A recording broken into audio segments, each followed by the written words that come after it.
বন্দরনগরী চট্টগ্রামের জলাবদ্ধতা নিরসনে চলমান প্রকল্পগুলোর মাধ্যমে পরিস্থিতির উন্নতি হবে কিনা শঙ্কা দেখা দিয়েছে। এসব প্রকল্পগুলো চলমান থাকবে কিনা তা ভেবে দেখার কথা বলেছেন সরকারের দুই উপদেষ্টা। 4টি প্রকল্পের অধীনে বরাদ্দ দেওয়া হয় 14,349 কোটি টাকা। এর মধ্যে গত বছর মেয়াদ শেষ হয়েছে দুটি প্রকল্পের, বাকি দুটির মেয়াদ বেড়েছে 6 মাস। আগামী বর্ষার আগে জলাবদ্ধতা নিরসন করতে প্রকল্পের গতি আনতে চায় সরকার। তবে এবার কাজে গাফিলতি পাওয়া গেলে ব্যবস্থা নেওয়ার হুঁশিয়ারি দিয়েছেন উপদেষ্টারা। চট্টগ্রাম থেকে মোহাম্মদ আলী রাশেদের পাঠানো তথ্যচিত্রের ডেস্ক রিপোর্ট। অনেক বছর ধরেই চট্টগ্রাম নগরীর বাসিন্দারা বর্ষায় জলাবদ্ধতায় দুর্ভোগের শিকার হচ্ছে। এরই মধ্যে জলাবদ্ধতা নিরসনে হাজার কোটি টাকা খরচ করার পরও সুফল পায়নি নগরবাসী। সামান্য বৃষ্টিতেই তলিয়ে যাচ্ছে নগরীর গুরুত্বপূর্ণ এলাকা। তবে এবার জলাবদ্ধতা থেকে বন্দর নগরী রক্ষায় নড়েচড়ে বসেছে অন্তর্বর্তী সরকার।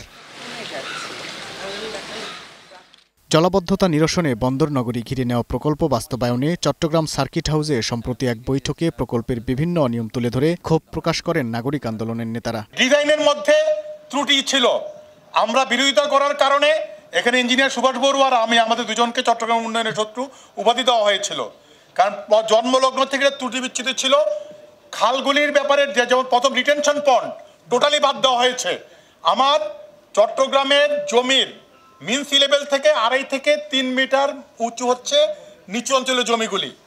আর বে অফ বেঙ্গলের পানি উচ্চ জোয়ারের সময় 5.5 মিটার পর্যন্ত উঠে, যার কারণে এই প্রবলেমটা জলাবদ্ধতার পানি ঢুকে যায়, সাগরের পানি ঢুকে যায়। অন্য নগরের চেয়ে ডিফারেন্সটা এখানে। জলাবদ্ধতার জন্য পাহাড় কাটাকে দায়ী করে ক্ষোভ প্রকাশ করেন বন ও পরিবেশ উপদেষ্টা। আর আগামী বর্ষার আগে প্রকল্পের কাজের গতি আনার নির্দেশ দিয়েছেন সড়ক পরিবহন ও সেতু উপদেষ্টা। এটা দেশের আইন, পাহাড় কাটা যাবে না এবং আপনি সিডিএ হিসাবে আপনি আটকাবেন। পরিবেশ তার কাজ করলো না, ফেলে দিলাম পরিবেশকে। আপনি আপনার কাজ কতটুকুন করেন সেটা আমাকে বলেন। সিডিএ যে 1 বছর আগে পুরো রাস্তাটা করলো, ওই রাস্তাটা কে করলো? সিডিএ করলো। আপনি পরিবেশের দিকে আঙ্গুল দেওয়ার আগে নিজের দিকে দেখবেন।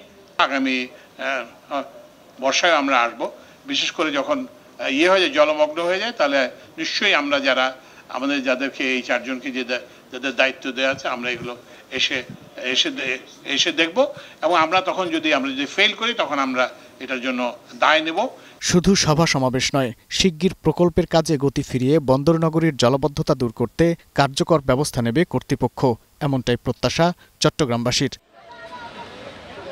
Global television news desk.